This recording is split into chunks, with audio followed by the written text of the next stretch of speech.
Here I have Xiaomi Redmi Note 11 Pro Plus, and today I'm going to show you how to enable camera watermark on this device.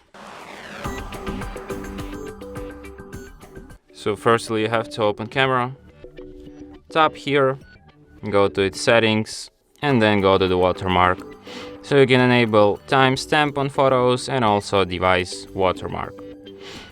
And to show you an example how photos with watermark will look like, just like this. Here you have device name and here you have timestamp.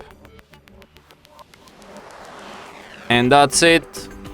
Thanks for watching. If you find this tutorial useful, don't forget to hit that like button and subscribe to our channel.